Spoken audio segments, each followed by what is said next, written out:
Hello guys, Lego Master Reviews here, and today I'm going to do a review on the LEGO Star Wars Set 75362 Ahsoka Tanos T-6 Jedi Shuttle. This set has 599 pieces and retails for $79.99 in the US. This is obviously based off the brand new Ahsoka series, and you've got 4 minifigures included, that being Ahsoka, Tano, Sabine, Wren, Professor Yang, and Morari. Taking a look at the instructions first, it's actually a pretty big instruction book. As you can see, it sits straight up instead of sideways, which is a bit frustrating if you have a small desk, but still, it's not that big of a deal. And as you can see, you get like a pretty cool render there, as well as a QR code, which you definitely want to scan from now on, because you can get your LEGO Insider points that can go towards future LEGO purchases. You also get the LEGO Star Wars logo there. And flipping through the pages, you can see Ahsoka kind of like running about the instructions. And on the back, you get your part count of the entire set, as well as some advertisements for the other sets for Ahsoka, as well as the brand new Coruscant Guard gunship, which is very cool. Overall, pretty cool instruction booklet, but obviously not the reason you'll be buying this set. And the first minifigure we're going to start with here is Ahsoka Tano, and this is the first time we're getting her live action appearance, which is super cool. And she has a brand new Leku piece, which is very awesome, and it's just more of like a rubbery texture. As you can see, like the other Ahsoka like hair pieces, which is pretty cool. The face print is actually new. It looks really similar to the other like Clone Wars Ahsoka, but it is new, so that's very nice there. And you also have a more angry expression if you want to have more like a fighting pose. She has great arm printing, which is something that was definitely not necessary, but just super cool and adds a lot to this minifigure. I just think it looks great with like the blue gauntlets and like the wrapping there. Just amazing detailing. On the back, you can see some of her skin there, and just like this really nice detailing. And on the front, the torso printing is even more detailed with like lots of great like this blue parts and like strands, and just very cool. You can also see a bit of her skin on the shoulders. So just lots of incredible detailing. And her legs are also pretty cool. She even has toe printing, which looks a bit weird, but it's very accurate to the show, so really no complaints there. Accessories are these two lightsabers, as you can see, which are in like this clear kind of like frosted color, which in like the renders and like the pictures for this minifigure, they look more clear, but once you get them in person, they're actually a lot more accurate to the show than you think. So I think they look great, and they're on these normal lightsaber hilts.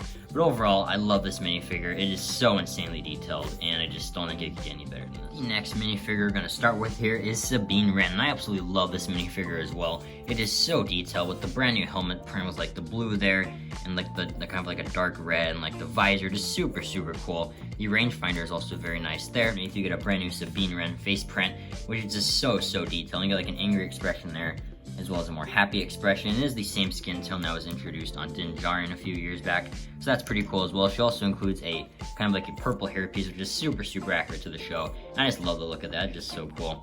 The torso printing is also great with like the purple and the orange there, just very accurate. And the leg printing is also very nice with the knee pads. And you also got like a little clip there for what would be her lightsaber, but obviously, you know, you can't put the lightsaber piece on her. But still very cool. You also get like toe printing there. And on the back, there's also some very nice printing, as well as like some pouches, so very cool. You also get 2 blasters included with her, and I do wish LEGO would have made these the accurate colors from the show, because in the series, one is like kind of like a goldish yellow, and the other is blue. I'll put some pictures up right now. But I think that would have been very cool, and I would have done like the extra mile to make this minifigure so cool. I think that would have been a very nice detail, but still, it is nice that we got blasters with her. She also includes a green lightsaber, which is another thing that's just super accurate to the show, with like normal lightsaber hilt and like the frosted green blade. So very cool. This minifigure is so detailed. The only thing that really could have boosted up this minifigure, in my opinion, is some arm printing. I just think the arm printing would have like shot this minifigure up to like one of the best of the year.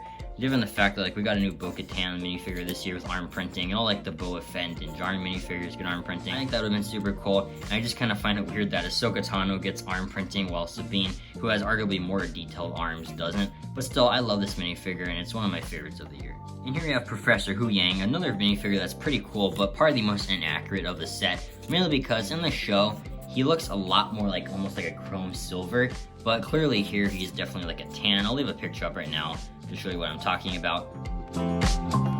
But still, I think this minifigure is very cool. The head mold is definitely like the coolest part. It's brand new. As you can see, it's kind of like the C-3PO head. It just like fits on a normal minifigure body there. And it's very detailed with really nice printing there. And it's really cool that they made a special mold just for him, with like really nice eye detailing and everything. Like, it's very nicely printed. The torso is also extremely detailed with like wiring there, and just lots of great detailing. The leg printing is also very cool. It's like the brown and kind of like the knee pads there, and toe printing, which is also very, very cool. He includes this back accessory, which is actually a printed tile as well, which is very awesome. And removing both those, you can see that there's even more detailing on the back with wiring there and some very nice back printing. So that's very awesome. But overall, I still think this is definitely not the most accurate minifigure. And just looking at him in the show, I feel like a minifigure body really does not work for Yang. I just think that maybe a battle droid body with that head would have been perfect, but still, given the fact that we got a new mold and the prints are super detailed, I still love this minifigure even though he's probably not the most accurate. And lastly here, but certainly not least, is Morari. Every time someone says the character's name in the show, they pronounce it Morari, so that's how I'm going to call him. And he has a brand new helmet mold, as you can see, which is super, super detailed. You can't actually see inside, it's kind of hard to see on camera, but it is it's a solid mold, there's no seeing from the outside. So, still very cool. I love all the detailing on there, the texturing, and underneath it's just a plain black head, kind of similar to what they did with Mando and the AT-ST Raider, which was the first set we got the Mandalorian in, because we didn't know what he looked like yet. So again, you just get a black head with rock, and maybe once we get his face reveal later in the series, as if he gets a face reveal in the series, but we might get a face print if he's ever included in another set. He has the kind of the shoulder pads and chest armor that was introduced on the Grand Inquisitor from last year's Kenobi Wave of sets, so that's also very nice with some rustic printing there. And his accessory is the normal Inquisitor lightsaber, which is pretty cool, and it's a very nice mold, super accurate with the red blades there, and you can also clip it onto the back if you'd like. But taking the shoulder armor off to give you a better look at that torso printing there, it is super detailed with the rustic gray and black all around him, as well as some chest detailing, and the leg printing is also very nice with the toe printing there, knee pads, and more black and his rustic look to that. So very cool. And taking the armor off, he does still look very cool there and intimidating if you think the shoulder armor is a bit bulky. But overall, I absolutely love this minifigure, and he's definitely a very cool villain. I'm excited to see what they reveal about him later in the Ahsoka series. But again, I think this is an absolute 10 out of 10 minifigure, and I really like it. Overall, this is easily one of the best minifigure selections for any LEGO Star Wars set ever. Might be a hot take, but I think all these characters are so detailed. All the new molds and just the character selection here is amazing. I don't think it could get any better. Now we're going to take a look at the T-6 Jedi Shuttle. T-6 Shuttle is one of the more controversial builds of this year, mainly because a lot of people think it's undersized. I personally think it's still a very cool build. We'll dive into all the main details on it right now. Starting with the wings here, you get lots of great texturing. I think that looks so cool with all the red pieces just angled out. Looks very, very cool. You get a sticker here, which is kind of hard to align because they make you put the sticker on first, then the red parts. So maybe when you're building, I recommend actually putting all the red parts on, then later adding the stickers, because it can look a bit misaligned when just not done correctly. But as you can see, this one's a little bit more messed up, but still very cool, and I don't think it's that bad. And the sticker is pretty detailed. I love all the red slanting detail, as well as a couple other grill pieces and stuff on each side, which is just very awesome. You also get stud shooters, which they work as normal stud shooters. Everyone knows how those back of the wings. There's also some nice detailing and texturing there, and this might be a turret. I'm not 100% sure if it's supposed to be a gun or not, but still very cool. And on the other side, it's pretty much identical as far as the wing detailing goes.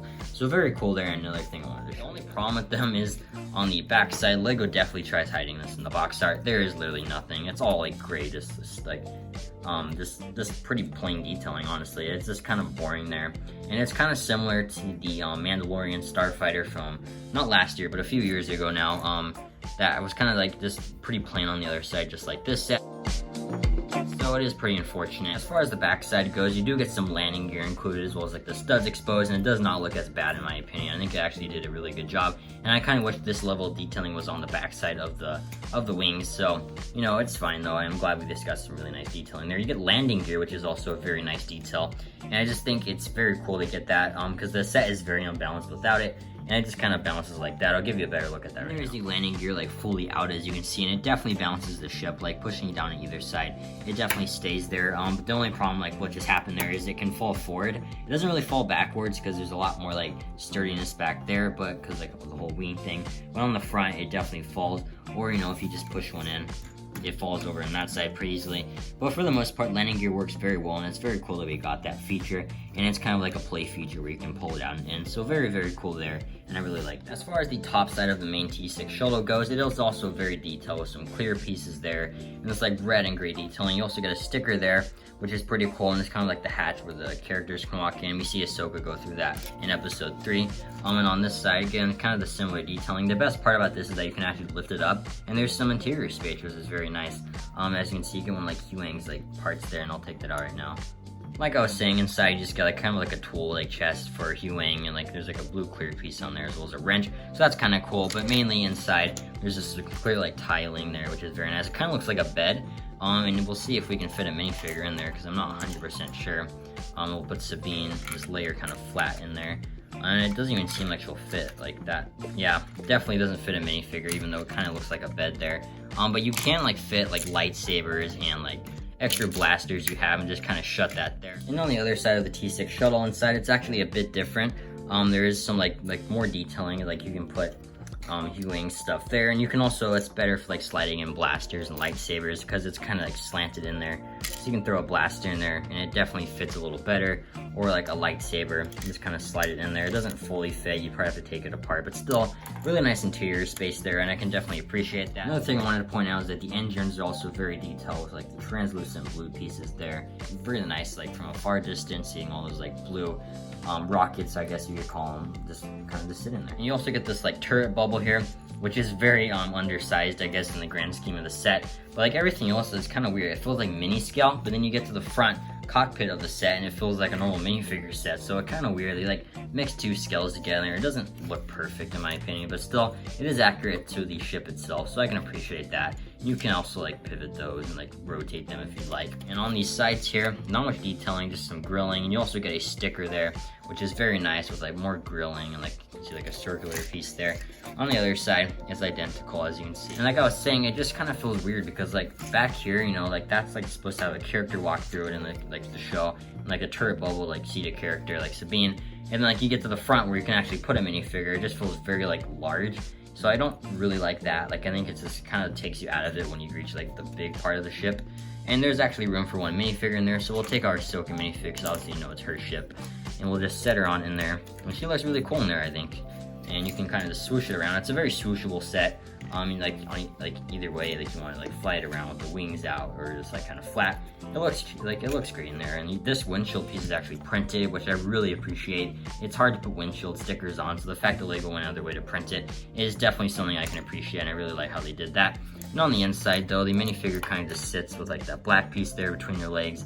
And then you can also see like a printed piece there, which is not new. It's been used in a lot of other sets, but it's still like cool detailing. You kind of just get like the seating stuff there, as well as like a smooth piece. And again, Ahsoka can fit very nicely in there.